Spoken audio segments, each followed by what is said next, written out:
You're listening to the Flip Houses Like a Girl podcast, where we educate, empower, and celebrate everyday women who are facing their fears, juggling family and business, embracing their awesomeness, and wholeheartedly chasing their dream of flipping houses. Each episode delivers honest-to-goodness tools, tips, and strategies you can implement today to get closer to your first or next successful house flip. Here's your spiky-haired, breakfast taco-loving host, house flipping coach, Debbie DeBeery. What is going on, you guys? I hope that whatever you're up to today, it's an easy one. My day has been not so easy. It's been so frustrating, and it's one of those days where I'm like, oh my gosh, I just want it to stop. Just make this day go away. But that's part of this whole house flipping world, right? And running your own business and being responsible for all the things. It's just part of it. So I'm definitely not complaining. It's just one of those days. And what happened was, if you're following along on the Follow That Flip series, and you watched the most recent video, you will have seen that there was a permit issue that came up last week. And what happened there was that the inspector that we drew, and it is totally luck of the draw, the inspector that we drew for that particular day was a new inspector and apparently had a lot to prove. So he started just making certain things up, and it was just bad. But he did say we needed a permit, an electrical permit, because we changed out light fixtures. All right. And I've just never heard that in my bazillions of years. But okay, so we did that. And we're obviously trying to do this renovation within the city's code guidelines, or else we wouldn't have pulled a permit at all. Right? So we had an inspector out there because we had pulled a permit for the work that we thought needed a permit. So we handled that, we thought, and the inspector went out today to inspect all of that. But guess what? It was a different inspector. No joke, you guys. So this inspector found other stuff, and it's like, oh my gosh. It's kind of like opening a can of worms. It's just like never ending. However, that's fine. Part of this business is problem solving. So if a problem comes up and it totally paralyzes you and freaks you out, that's the wrong reaction to have. You can 100% get angry and annoyed and frustrated and feel all of those things. And also, you have to get into action. So, great, be angry, be annoyed, be frustrated, and then take action to resolve the problem. So, I went into my local Facebook groups where I trust people's recommendations for contractors, and I found a couple of electricians in there, and I scheduled appointments with them. One of them has already gone out there. Another one will go out in a couple of days. And another one will go out in a couple of days as well. So get into action. Solve the problem. Like I say, flipping houses is managing people, projects, and problems. Okay? So they're going to come up. It's inevitable. And you learn something new on each flip, which is really one of the reasons why I keep coming back. I love that not every project is the same. That doesn't mean that I love the things that come up. So I have definitely been kept on my toes today, and that's okay. All right. I also want to give a shout out to a listener who left an awesome review. You guys, I am so thankful because honestly, the ratings and the reviews that you are leaving for this little podcast of ours, they make a huge difference. So the more ratings and reviews I can get, the better we the higher we appear in search results. So when people are searching for the topics that we're covering in these episodes, we will rank higher if we have more ratings and reviews. So if you would please, if you're getting any value out of this show, would you please be so kind as to leave a rating and review? And again, that just helps me in my mission to instill in just one more person, one more woman out there, that she absolutely can successfully flip houses. And then those little kids, those little eyes that are watching her, whether they are her own kids, whether they're her grandkids, her nieces and nephews, her neighbors' kids, they see the fire that is lit in her eyes and the passion and the drive and the motivation. That's freaking awesome. You know how amazing and contagious that is? That's what we're after here. Okay? So I appreciate it. And I just want to share with you what Courtney528 had to say. The title of it is Inspiring.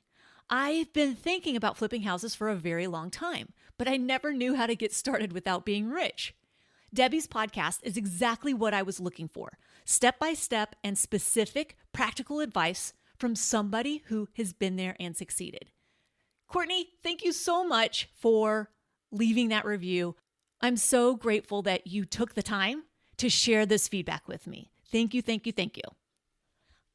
All right, so let's get into it. What I want to talk about today are hard money lenders. And we're going to talk about what they are, why would you want to use them, how they work, and also what is the difference between a hard money lender and a private money lender, and all sorts of things. Okay, so let's just get into it. So I'm sure that initially when you hear the term hard money lender, it probably has a negative connotation.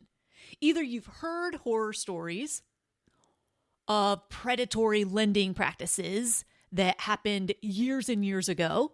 Fortunately, those lenders are no longer on the scene. Or just the sound of the name, hard money lender. Like, to me, it sounds like if I don't pay, somebody is literally going to take me out back behind the property and take me out at the kneecaps, right? And nobody wants that. Rest assured, that is not why they're called hard money lenders, okay? So why are they called hard money lenders? Well, for the most part, they are qualifying the property, the hard asset, versus qualifying the property and the borrower. So a lot of times, hard money lenders really are just making sure that the property meets their guidelines, that the purchase and the renovations and the after repair value are all in line and they're reasonable. Reasonable as in, you're not saying that a 3,000 square foot house needs $10,000 worth of renovations.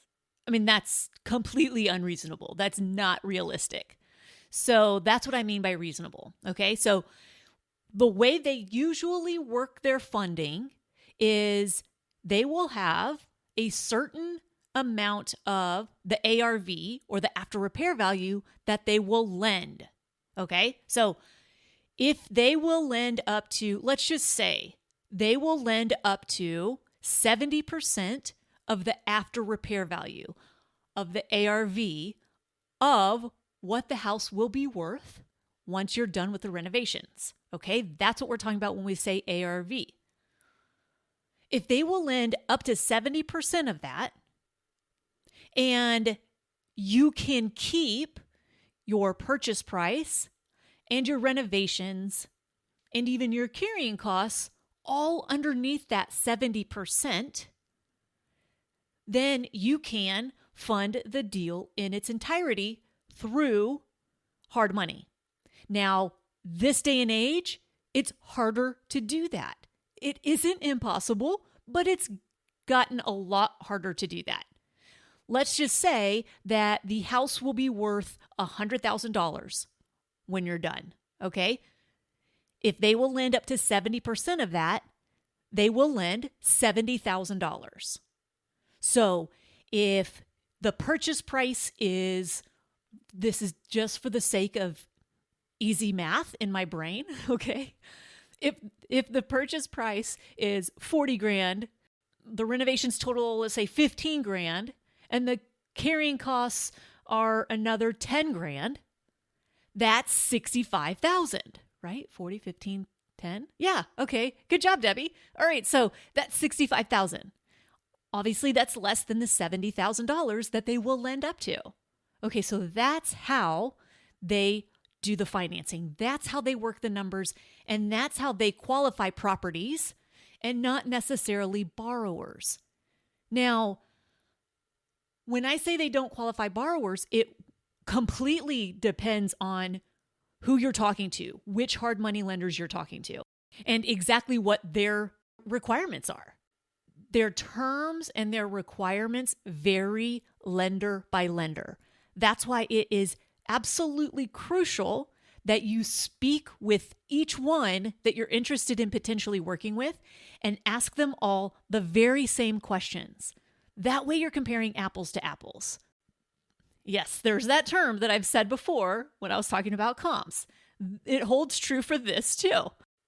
You want to make sure you're asking the exact same questions to every single potential lender, okay? And frankly, the same goes for private money lenders. Now, you might be thinking, what's the difference, Debbie? Well, it kind of depends. So it used to be that hard money lenders were more along the lines of a company. So maybe they have lots and lots of investors who pool their money together and put these loans out.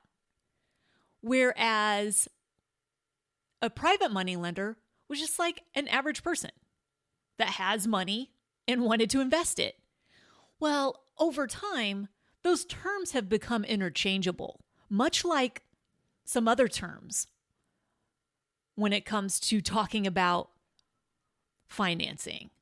For example, a lot of hard money lenders are using terms like loan to cost and loan to value and ARV interchangeably, and they are not the same thing at all. And it's very confusing for consumers. And that's why, that's another reason why I say you've got to be asking them all the same questions so that you can get the exact information you need to make informed decisions. Now, depending on the lender that you're talking to, they may or may not look at any of your credit or financial credentials, okay? So I've never had a hard money lender or a private money lender request tax returns, income statements, bank statements, or even my social security number. The trade-off for hard money loans, right? You're paying higher interest. Even though they're short-term loans, you're paying higher interest, and in return, they should only really be qualifying the property. And most of them did only qualify the property. And then I'm sure they made some really bad investments. And then they decided, some of them decided, you know what, maybe we should qualify the borrower a little bit more too to save our butts a little bit more. But we aren't going to reduce the interest rate or the points at all. We're just going to keep things the same, but we're also going to qualify the borrower some. So shop around, okay? Because I've been doing this since 2008 and I've never had to show anything about me personally, my business, nothing. It has always been, does the property qualify? Okay. I mentioned higher interest rates. Please don't get distracted by that. A lot of people get so hung up in, oh my gosh, they charge 12% interest. I'm not doing hard money. You guys, hold on, take a deep breath, and let's break it down. Let's say you're borrowing $250,000, okay?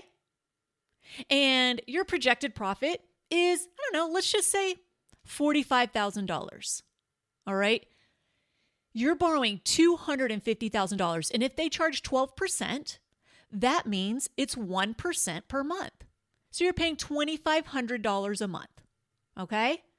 And let's say you have the property for 3 months. So that's $7,500 that you're paying in interest in order to make a $45,000 profit. I think that's okay. It's a short-term loan. It is not intended to be used long-term. You've got to be flipping properties. You got to be in and out 3 to 4 months. If you're doing bigger projects, great. The profit better be bigger too. You've got to have better margins on those bigger, longer projects. But don't get hung up in, oh my gosh, they charge 12% interest. Because I hear it time and time again, and people are saying it just because they've heard other people say it. They've never actually broken down what does that mean in terms of monthly payments, and is that reasonable for the profit I'm going to make in the end? Because I say yes, which is why I use it. Another term you're going to hear in reference to hard money lenders or private money lenders is points. Now, points is something that is charged up front. So let's say the lender charges 2 points. What I commonly see is 2 to 3 points. So if the lender charges 2 points, that means 2%, basically. If you're borrowing $2,500 and they charge 2 points, that's $5,000. Now, ideally, again, that's going to be wrapped up in the entire loan. If not, then yes, it's going to be something that you're going to be coming out of pocket at closing, or you're going to borrow private money and cover that and any other carrying costs if you don't have cash for that. Okay? So, points and interest rate. Those are the two big things you're comparing when you're comparing hard money lenders. But there are other questions you've got to be asking as well. And guess what? I'm going to share those with you, so look for a link in the show notes. Now, some of you might be thinking, well, why wouldn't you just use a traditional loan? So let's talk about the big differences, okay? As an investor, you're usually having to act very quickly and close very quickly. One of the reasons why a distressed property owner would even sell to an investor is because it's a quick closing. So they're going to be cashed out in 7, maybe 14 days. That's why we get discounted properties, okay? Because we can act fast and we're not requiring all these ridiculous repairs. We're not traipsing through the properties at all hours of the day, like what might happen with a traditional MLS listing. So they want a quick closing. Traditional banks will take 30 to 45 days typically to close a residential loan. We don't have 30 to 45 days. We've got to get this done usually within 7 to 14 days. Hard money lenders can act very quickly. Same for private money lenders, okay? They are one and the same now. So I explained earlier that they did originally have some differences. But now, there are private money lenders calling themselves hard money lenders. There are hard money lenders calling themselves private money lenders, okay? Regardless of what they call themselves, the benefits of working with them are quick closing and usually only qualifying the property and not the borrower. And you can usually finance the vast majority of it, oftentimes without a required down payment, unlike a traditional loan. So those are the reasons why most real estate investors are utilizing hard money lenders or private money lenders, okay? And that's why we've done it for decades. All right, let's talk about what types of properties that you can use hard money on. Well, you can use them on all kinds of properties. Single family, multifamily, residential, commercial land. Again, usually the driving factors are you need quick money, you don't have great credit, and you don't have a ton of cash to access. That's a prime opportunity for private money or hard money. All right.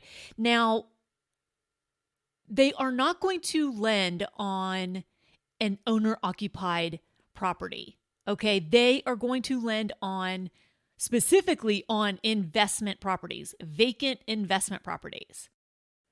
Something else to keep in mind is a hard money lender or a private money lender, they're not going to want to be in second lien position. What the heck does that mean? So let's say you want to save on the points and the interest rate, and you're convinced that a traditional loan is the way to go. All right, so let's say you close on that traditional loan, you buy the flip, and you're like, okay, now I'm going to go get private money for the renovations. It does not work that way. They do not want to be in the second lien position. Most investors don't want to be in the second lien position. Why? Because when there's a foreclosure, the person or the entity that's in the first lien position is going to get paid off first before the person or entity in the second lien position. And if there's not enough money to pay off both liens, the person in the second lien position is usually the one that gets screwed on that. So they aren't going to want to be in the second lien position, which is why it's best to take out a loan for the entire amount, either all of the purchase price and renovations and carrying costs, or the full amount that they will allow. Okay, let's say they allow $70,000, it's a $100,000 ARV, and they'll allow the 70%. So they'll lend up to $70,000, just like our previous example. Take out the entire $70,000. That's a first lien of $70,000. Okay, that's how to do that. I've seen people get caught there where they think, oh, I'll just go get a loan. I'll go get a hard money loan. It just doesn't work that way. And a lot of times people are stuck in a house that they own and it needs lots of repairs, but they don't have cash to make the repairs. So they think, I'm going to go get a hard money loan. They can't do it. Lenders do not want to be in the second lien position. Okay, so please keep that in mind. That's super important. Again, the terms are going to vary from lender to lender. The percentage of ARV that they will lend up to, for example, whether they require a down payment, how many points they charge, what their interest rate is, all of the terms are going to vary lender to lender. So use that awesome 21 questions that I'm providing you in the show notes. Or if you're listening on my website, scroll down and download the 21 questions you must ask every single hard money lender, including private money. Okay? Remember, we're including private money lenders in there as well. It's how you can make sure that you are comparing all of the terms, and I'm going to say it, apples to apples. Sorry, I had to say it. So how do you find hard money lenders? How do you find private money lenders? Well, first of all, you can do a Google search, okay? Secondly, join local Facebook real estate investing groups. They are great resources for contractors, lenders, stagers, electricians, plumbers, everything. So for your local community, they are great resources for that. Additionally, along with the 21 questions, I've provided a few very useful links that take you to various directories. And also, you can get lenders to compete for you. And I'm going to share one of my lending links with you where you can put what you're looking for. You can put up all of the terms of your specific deal and get lenders to fight for you. Okay? So check the show notes, or if you're listening on my website, scroll down. for all of those links. All right, you guys, I think I have pretty much capped out on what I can share with you about hard money lenders. We touched on the big things you need to know. And the main things really are those questions that I'm sharing with you. Please use them. The feedback that my students get when they use them is, oh my gosh, you are way more prepared than most people I talk to. Okay? So go in to these conversations prepared. I want to quickly, before we end this episode, I want to quickly give you some big red flags to watch out for when it comes to hard money lenders. And it's not the actual hard money lenders, it's the con people out there who are getting into different Facebook groups and pretending to be a legitimate hard money lender and telling people terms that sound really, really great. But then what they're doing is they're saying that you have to wire them money in order to proceed with their lending. So never, ever, ever wire anybody money, okay? Please hear that. All money, any lender at all, should be handled by the title company or whoever closes deals in your state. Whoever closes the transaction, that's who gets to handle the money, okay? Do not wire anybody money outside of the transaction. All money needs to go through the title company or the closing agent, okay? That's really important. I don't care how nice the person seems. I don't care how great the terms sound. There are people who do bad things, okay? And I don't want you to get taken advantage of. Okay, that's all I needed to say about that. All right, you guys, that's it for today's episode. I have a couple of announcements. So one is, if you aren't already following that flip, go to followthatflip.com and register. We are on week 5 and they're completely done with the renovation. And in a couple of days, my incredibly talented stager, is coming in and working his magic. And then we get to list it.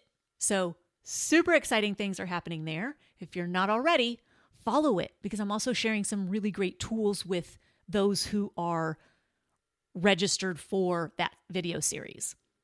Secondly, if you are on the fence or at all considering joining my group of amazing women who are wholeheartedly chasing their dream of flipping houses, my awesome coaching and mentoring tribe, if you are interested at all or on the fence at all, it will behoove you to act now versus in 2020, because prices are definitely going up in January.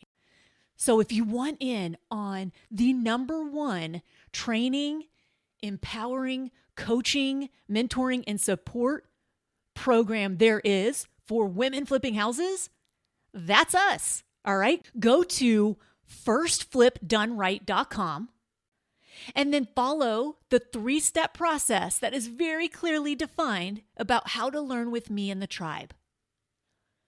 Registration will only be open for a short time, and then it will be locked down for the rest of 2019. So take action. If you recently followed that 3-step process, but you didn't act quickly enough and registration closed on you, which I've gotten some emails from a couple of you, reach out to me and tell me, Debbie, I'm freaking ready. Let's do this. I'm terrified, but let's do this. Yo, that's the point. To be terrified and do the big scary thing anyway. Because guess what? I am 100% here to support you. And I do not take that lightly, and I am not saying that just to say it. The support you get inside the program is unbeatable. How do I know that? Because it is the number one mission of my program. Unbeatable support. Okay? There's nothing to upsell you on. Once you're in, you're in. All right? It's an awesome family, and we love and encourage the heck out of each other. All right? So do that if you're sick and tired of not making the progress that you want to make. You're sick and tired of trying to figure it out on your own. And you're sick and tired of seeing people around you flipping houses when you know that you would create a much better product. Okay? All right, you guys. Thank you so much for sharing this journey with me and spending time with me today. I appreciate it. I really do. So until next time, go out there, flip houses like a girl, leave people and places better than you find them, and make it a great day.